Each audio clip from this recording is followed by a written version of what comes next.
So Macingwane uthe kuhle kumbi ngoba namhlanje uconvener wase KZN ingenzeka ukuthi soon ungabe uyena mawukuthi iMK party bona ukuthi awu perform ngendlela. Ngiyakunderstanda lokho kodwa khona abathi kuyinkinga ngoba kusho ukuthi udinga impressa umuntu oyedwa okumongameli uNxamalala bathi mawukuthi uNxamalala nje uzwa ukuthi akakuzwa kahle angakukhipha esikhundleni ungathini kumuntu ongasho njalo. Ngimphikisa practically ngoba ngingathi mina kusho ukuthi akamazi uNxamalala lo muntu ophike osho njalo. Uma usebenze noNxamalala isikhathi esengisisebenze noNxamalala uyazi ukuthi akekho personal. Uprincipled. Ngakho ke angimazi ukuthi yini engabe informer ukuthi abe personal ngomuntu. Ngesikhathi ngifika mina emkhondweni ngibe nalo ithuba lokuhlala noNxamalala. Isikhathi eside impela kakhudlwanyana ukube nje amet liberty ngabe ngiyanitshaya nokuthi sabaside kangakanani. Kodwa sabasithela. Sabaside ngokwanele ukuthi angithathe on board ngako konke okwenzeke. Kwi-MK party akubona kusemqoko ukuthi kufanele ngikwazi. Kokunye kufaka phakathi namanye ama reasons of ukuthi why ebengikubona nami ngingaphandle kwenzeka. Okuthinta nabantu akukho ku personal. Yes. Akukho ngiyagaranta akukho ku personal konke kwaku based on principle and facts at this disposal of uNxamalala ngaleso sikhathi. Manje ke mina ngingakuphika impela lokho. Futhi ngingakuphika kahle ngoba ngithi njoba ngiuconvener nje. Eyami understanding ukuthi uNxamalala ufuna ukuthi ngilekelele lo mkhonto wesizwe bene National High Command. Bafuna ngilekelele lo mkhonto wesizwe ukuthi umuve ube sezingeni elithile. Manje uma ngiphumelelile kusho ukuthi ukuphumelela komkhonto wesizwe angi-impress uNxamalala angi-impress iNational High Command ngicontributor ekwakhekeni komkhonto wesizwe njenge-expectation ye-National High Command noNxamalala. Kodwa uma ngifeyila futhi kufanele nami ngireflect nje ngokwesingami ukuthi ngifeyile. Uma ngifeyila kufanele ngempela benze njani bona. Yabo kuyefuna ukuthi uyibuze ukuthi kufanele benze njani uma abantu uma ungaphumeleli wena.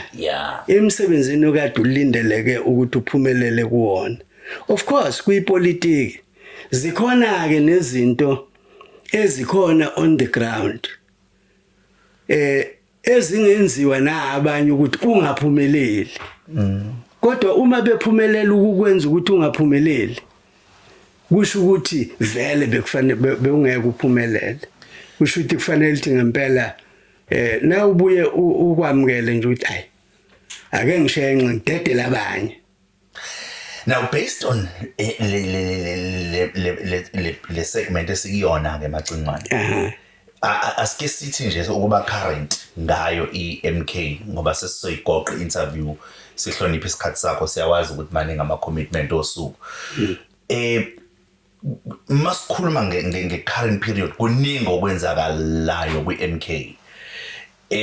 One nganoma ubaba o-active ngulapha kuma social media kunemisindo egcina isuswa yithina sikwi social media abezindaba ngoba eminye isuke yama rumors eyenza kubuke ingazi ukuthi kuxatshenwe lapha kwi-MK engazi ukuthi uyalandela ukuthi kwenzakalani as a convener. Ngizolinganisa ukuze uzo understand ukuthi ngikhuluma ngani. Kuke kwaba uma kuqala lo nyaka kwaba nabantu nje ababhiza bathi uFloyd Shivambu insuku zakhe zibaliwe within the MK party.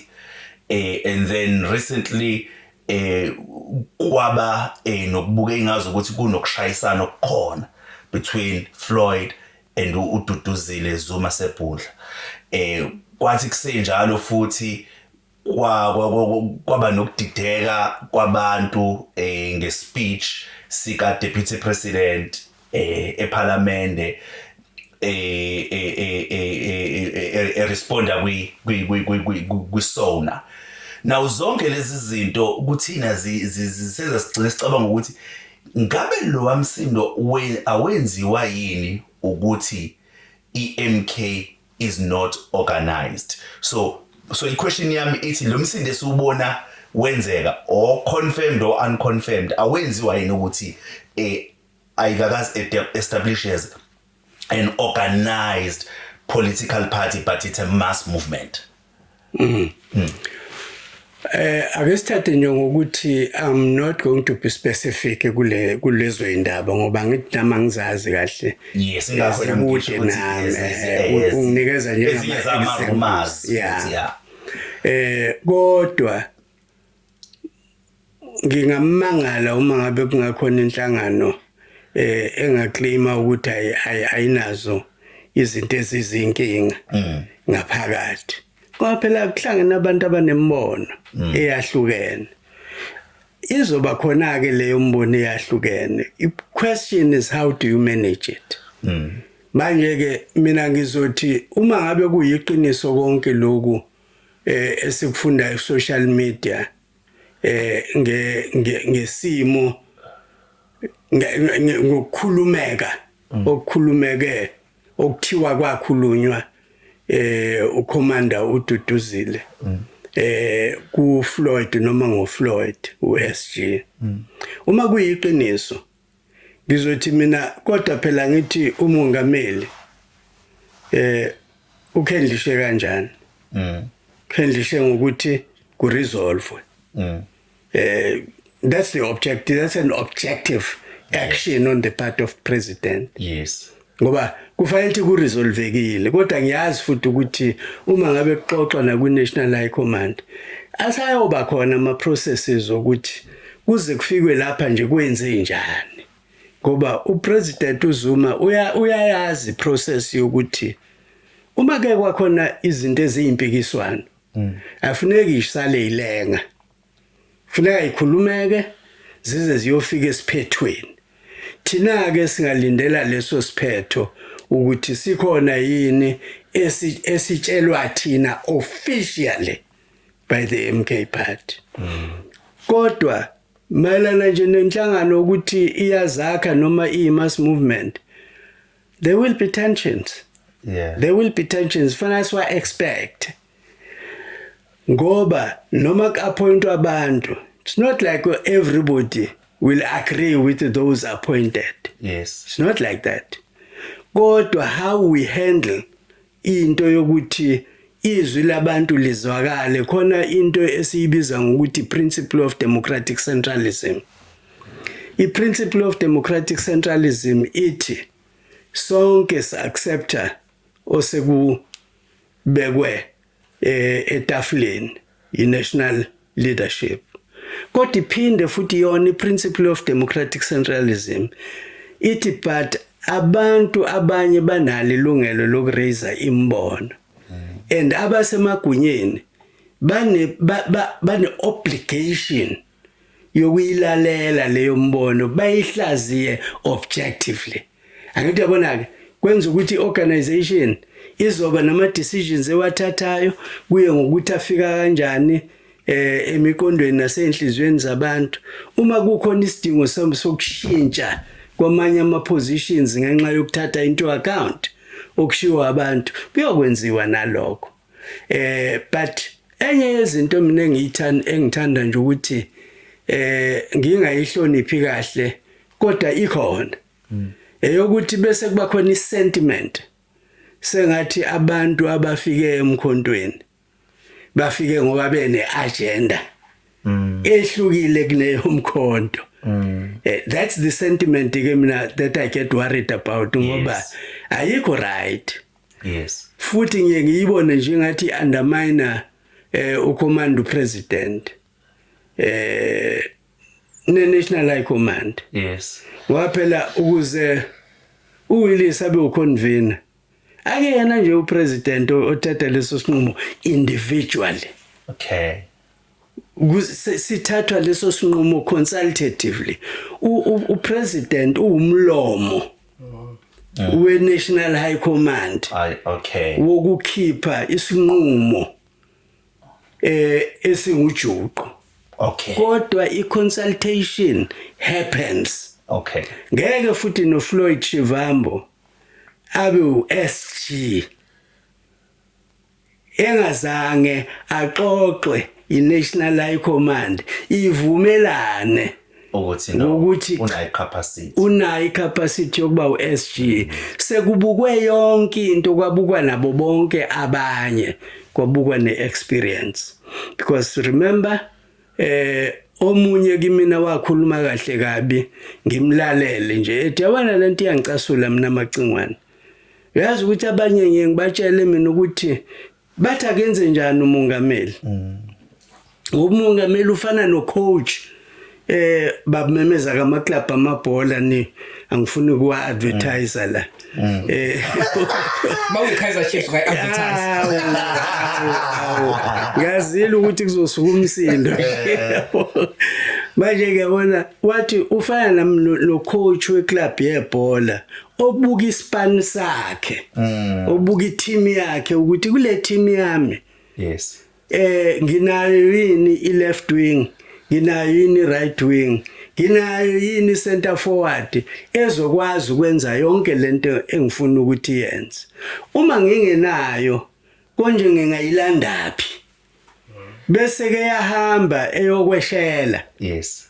Njengo coach abuyiseke leyo member ke manje la isifikile leyo member abese yayibophela. Angithi uyibophela nje amandla ukuyigudluza kuyena futhi. Yes. Akazili ukuzoyibophela ukuthi sekuyifa layo ngaphakathi. Nangabe ischeme singayivumi kahle uyoyigudluza futhi. Yingakho ke mina ngithi it's not a correct sentiment. Yes. Uma simgxeka mina into engiye ngisho. Mawufuna ukugxeka uWillis wakamchunu. Yes. Hlala phansi analyze nakwenzayo. Yes. Bese ufaka isubmission proper ezothi ngaloku naloku mina mongameli noma mina wena national chair uyisa noma ubani ngibona ukuthi usibanibani uyamehlula lo msebenzi. Yes. Wenzele phela uthi kuxoxwe ngokusebenza kwakho. Ixoxo ngokuthi uyasebenza phela manje wehluleka emsebenzini manje, hayi kube into abstract ethi nje ufikele ukuzokwenza ukuzobulala inhlanga, ufike neagenda yakhe. Asi-unpack leyo agenda ukuthi uyenza kanjani, ibonakala kanjani. Yes. Ngoba akekho umuntu ovele wasukela nje wasuka enhlanganweni yakhe weza la agenda yakhe angaba nayipi agenda empela. Uyabona mina ngithi ku-undermine nje nokuthi i-capacity of thinking and understanding kaNcamalala siyayi-undermine. Kanti uNcamalala asebenzi futhi yedwa. Yes. Nama-machinery uCabalala asebenza ngawo. Yes. Amanye owaziyo amanye ungawazi yabo. Okungathi nabo uWillis eke waphambuka nje iminute elilodwa wenza wrong. uNcamalala la lesazi khona mhlambe within minutes yebo manje umazi ngempela ukuthi uyazi kangakanani lento uyabona ukuthi uNcamalala ngeke avele aphicwe aphicwe umuntu ozoganga emkhontweni. Kapes. Macingwane mina namhlanje nje ngizokhulumela abantu. Ukhuluma ngabantu abajoyine EMK at a later stage after ama elections ka 2024 May 29. So baningi abantu mina ngizange ngiyenze research kodwa bakhona abantu abakhalayo abathi labantu abajoin iMK bajoin iMK emva kokuba isiwinile ama elections laba kade besebenza kanzima becampaign iMK abasabekwe ekhundleni sekuthatha abantu abafike manje bayiswe eParliament babekwe ekhundleni zeMK. Uthini umbono wakho noma icomment yakho kulokho Macingwane? Icomment yami izothi wonke umuntu kufanele ukuthi nangabe wajoyina le MK nami engayijoyina aqale nje lapho ekutheni wathi mayesayina i-membership pledge yayithini. Mina ke ngayijoyina kahle ngoba ngayijoyina la eThekwini nganikezwa futhi iphepha eline pledge. Alright. Ngalicela futhi ukuthi cha kahleni ngoba mina kade ngangiwasayina ama pledge. Okay. Ngifuna ukulifunda nale pledge. Uthi thini ke yona ihluke ngani kwamanye. Okay. Hayi ngayithola ukuthi noma ikhuluma ngamagama ahlukile kodwa isasho i-essence the same as amanye ama pledges. Okay. Number 1 ukuthi ngijoin umkhonto wesizwe without any hope for any personal gain. Okay. No hope, and I have no intention of gaining anything. Manje ke mina ke ngiyamquestion umuntu othi kwakufanele kubekwe yena noma kwakufanele kubekwe othandwa uyena. Ngiyamquestion ngoba it can't be the criteria. Yes. Ukuthi umuntu akabekwe ngoba yes. Yena wafika ngalesikhathi okungasho ukuthi sikubukela phansi lokho. Ngizwa kahle. Asikubukeli phansi lokho siyakubonga. Kodwa upresident useke wakukhuluma kaningi ukuthi phela nawe wawucontributor.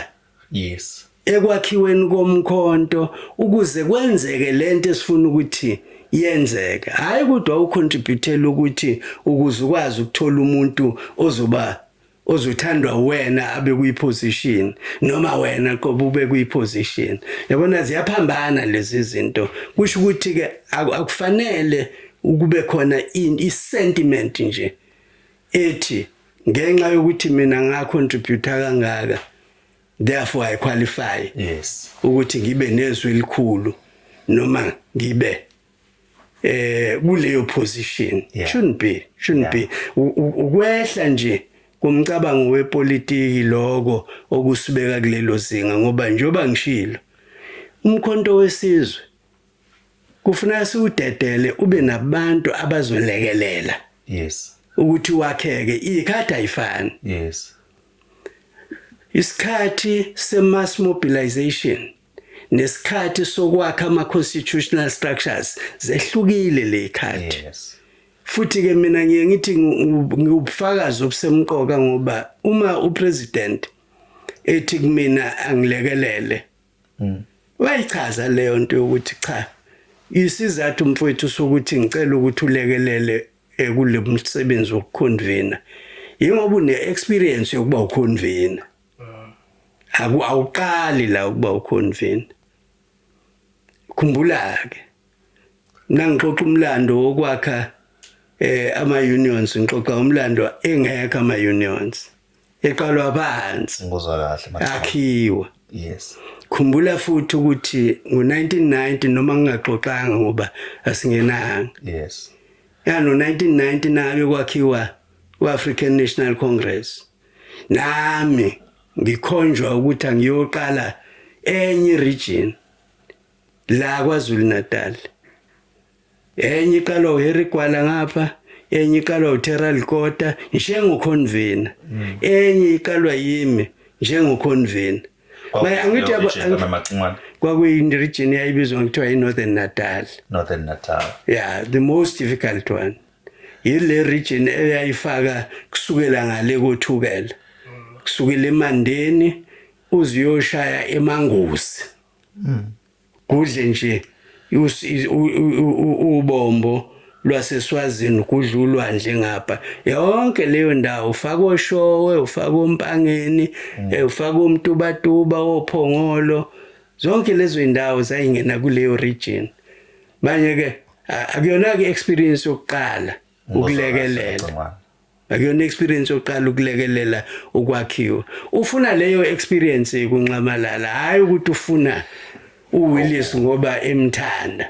Cha, ufuna nje leyo experience ukuthi awulekeleleke la emkhontweni manje. Ngeke ngasho ngathi isikhathi sizosishaya ngoba inkulumo yethu ijulile kakhulu, but